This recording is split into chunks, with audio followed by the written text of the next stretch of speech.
Happy Thanksgiving and welcome back to the North Carolina Sports Network. I'm Chris Edwards. Great to be with David Glenn, Mike Waddell, and the coach Jimmy Collins. Thanks for your support of all of our shows all fall long. And we got the guys together for this show today to talk a little football and to talk about what we're thankful for. Everybody's got some observations on what we've seen so far this fall. And I'm curious to get everybody's take on what they think are the biggest storylines so far this fall. David Glenn, we'll start with you. As you think back on this football season, this fall season as a whole, what's the one thing that jumps out to you? Chris, well, happy Thanksgiving to everybody first, and we'll get to what I'm most thankful for as well as you guys a little bit later. But when I think of 2023 college football, I think of the transfer portal. And we're bringing our old North State tailgate and traveling sports circus to the ACC football championship game.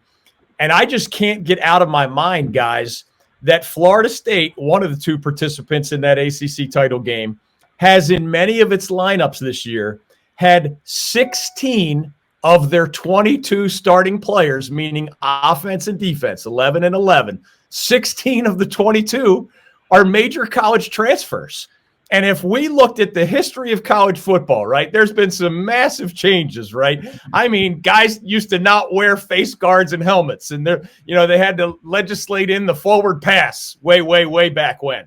And then we've had obviously lots of rules changes and equipment changes and refereeing changes since then. This is one of the biggest changes in the history of college football.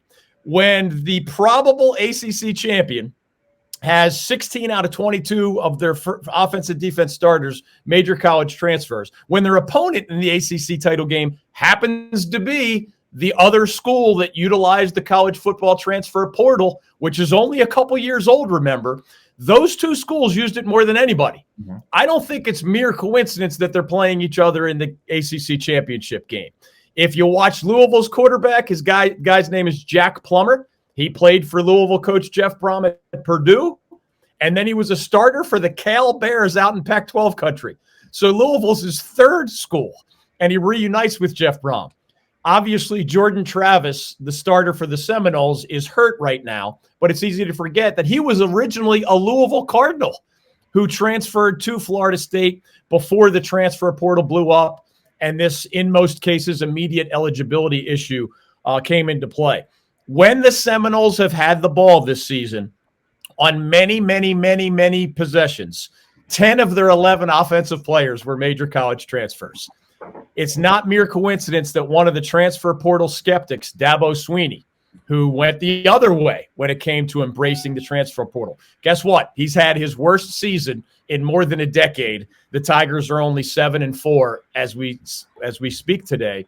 And obviously, they've been cranking out 10-plus win seasons for a long time. I don't think that all the other aspects of building a college football program are passé, right? Even in the transfer portal, you have to be able to identify talent and evaluate that talent and decide whether it's a good fit for your system. And then you got to plug them in and coach them up. All those things are still relevant. But this whole microwave aspect where transfers in most cases don't have to sit out a year anymore. And remember, guys, unlike high school football, people are still, of course, signing the best high school prospects they can find. It's sometimes hard to evaluate high school players against other high school players. A lot of these best players at Florida State and Louisville were guys who were all conference in the Big Ten or the Pac-12 or the SEC. Like, there's not a lot of doubt. If you were all conference in those leagues, yeah, I'm pretty sure you can help Florida State or Louisville. So it takes some of the difficulty out of talent evaluation, although it adds new difficulty. You better have like a coach portal. That's how, whatever your last name is, it's now portal. Coach portal, please see what's out there. Get in touch with these guys quickly. And obviously, especially if you need a quarterback, you better find that guy in the portal, because in today's day and age, if you don't plug the holes you see in your depth chart, you're going to end up losing your job or fighting for your job, as these coaches who have done the best job in the transfer portal end up playing for championships. Yeah, it's kind of become the wild, wild west out there right now in terms of the portal and NIL and all the other things that are going on. Coach Jimmy Collins, what about you? What's your biggest observation from this fall?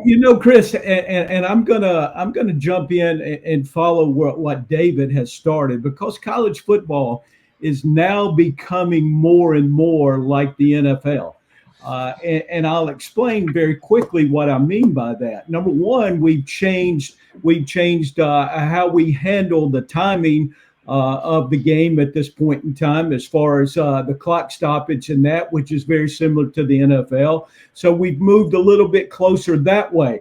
But with the transfer portal and the way that has totally changed the game, we're moving to, and I refer to this, David, when I talk about the transfer portal, it's like free agency in pro football. So we now have free agency in college football, which, as you have already stated, has greatly changed the game.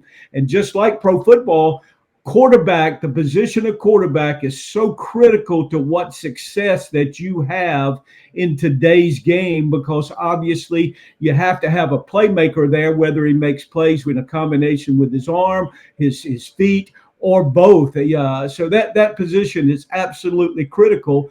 And then there's a lot of high school coaches out there now that complain about the portal, and I compare the portal to again, to free agency in pro football, but high school recruiting is just like the NFL draft at this point in time. So you can decide to build your roster. Obviously, Florida State built the roster on free agency, whereas lots of people out there are doing a combination of high school players and through the portal. So that number one thing has greatly changed our game. But as you look at our game, and I went through just the other day, and I looked at the top 10, top 15, it's still the same characters. It's still the Ohio States, the Georgias, the Michigans, the Oklahomas, the Texases, et cetera, the Oregon. So the face of college football is really not changing that much.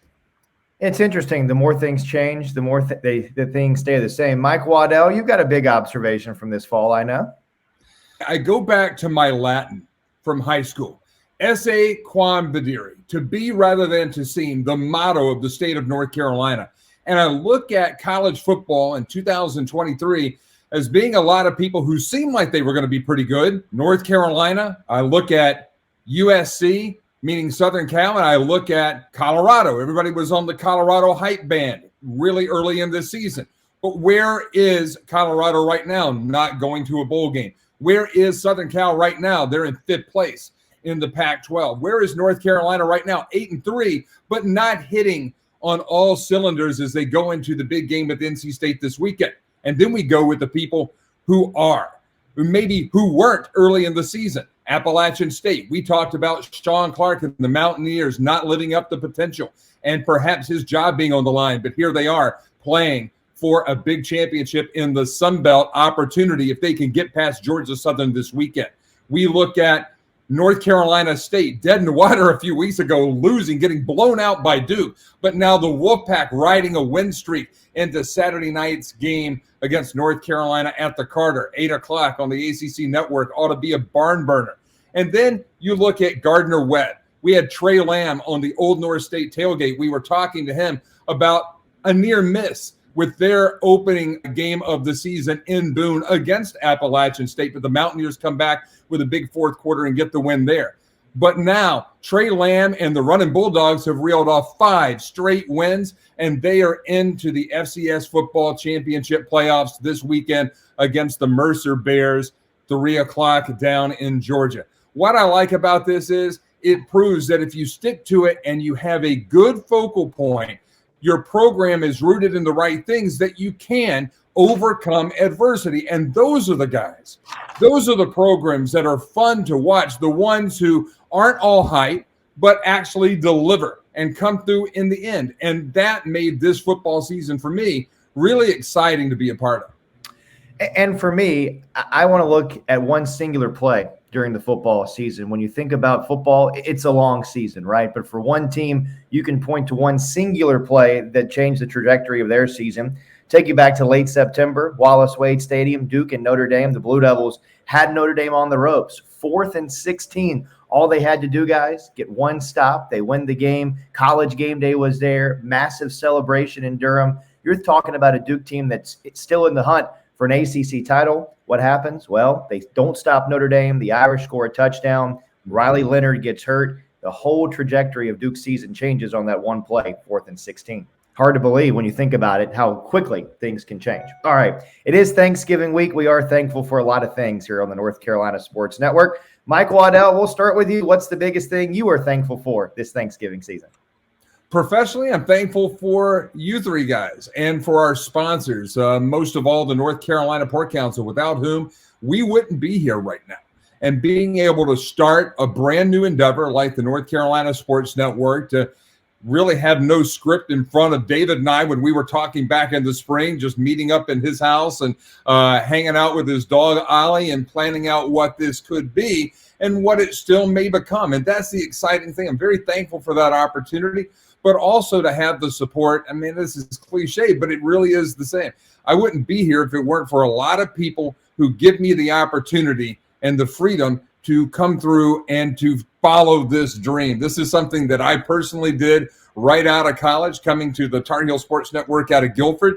I did it until 2001 and then part-time to 2006, but I've not been a broadcaster in a long time. And yes, it shows sometimes, but I'm just like a crazy fan out here, excited to be involved. And I get to hang out with David Glenn, a 2-time Sportscaster of the Year, a future 20-time Sportscaster of the Year, and Chris Edwards, who is just beginning his career, and Jen Collins, who is like my encyclopedia of football that I get to tap into every week on Wild Dogs and Hogs. So I'm excited about the future, but very thankful for all of you and for all of the folks who subscribe and consume our content every week here on the North Carolina Sports Network.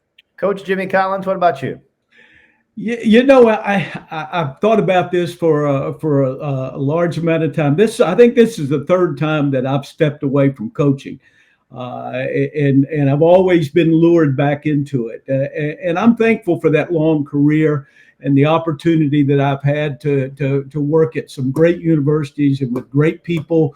I have missed parts of that this fall.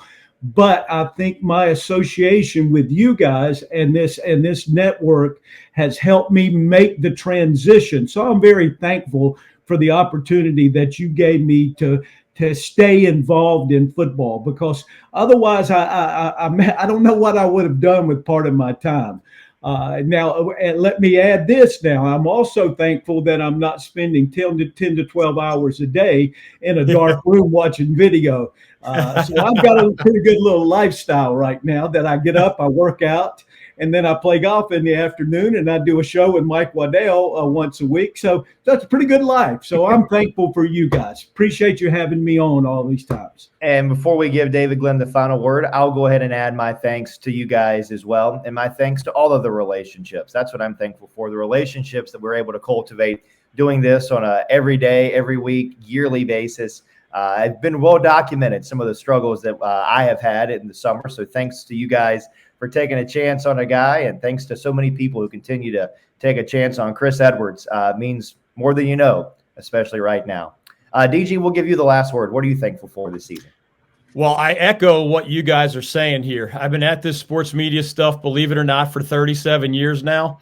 And I try to remember and try to say out loud all the time that I can't believe, and I am thankful for the idea that there is a job where you're paid to write and talk about sports. Like that's a miracle to me. And it's kind of a miracle that I've been living for a long time now. But more specifically, I also am thankful for you guys. I mean, really, the TV work I've done was backed by a multi-million-dollar company. The radio work that I've done, most of it backed by enormous corporations and multi-million-dollar companies. What Mike Waddell and I decided to do this summer with the North Carolina Sports Network, and including talented and knowledgeable people like Coach Collins and you, Chris, who's been just a fantastic point guard for us all season. It's a different animal. It's just harder. It's trickier. It's more complicated. It's more complex. And I say that after 25 years of being in more of a corporate environment. There's a grassroots aspect of it that's fun. And there's a grassroots aspect of it that is scary as hell. It just is. And I can promise everybody out there that, to echo what Mike said earlier, he's not exaggerating when he says we would not exist but for the North Carolina Port Council. We would not exist but for the other sponsors that you see on a rotating carousel at our website, ncsportsnetwork.com.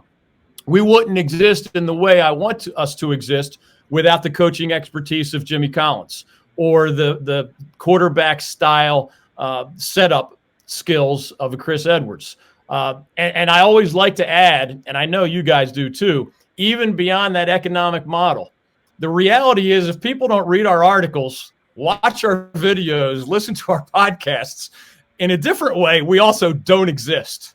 So the fact that we have had, if you add it all up, social media, podcasts, we've had hundreds of thousands of people respond to us in a span of 3 or 4 months.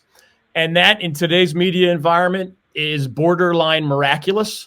So I'm thankful for all of the above. I'm also thankful for the legend of the late Jimmy Buffett. I wanted to wear this today in his honor since he passed away earlier this season. But man, when I see you guys' faces, it makes me happy because you're helping me continue to live an amazing sports media dream. And somewhere behind this curtain, the lovely and talented Maria, my wife, that's one more person that I need to be thankful for, because without her, in a very different way, this also would not be possible. So I appreciate your words, all three of you guys, and I appreciate you letting me add mine. Guys, always great to be with you. Thanks to everybody who watches us each and every week. And keep coming back to ncsportsnetwork.com for all of our great content. For David Glenn, for the coach Jimmy Collins, for Mike Waddell, I'm Chris Edwards. So long for now on the North Carolina Sports Network.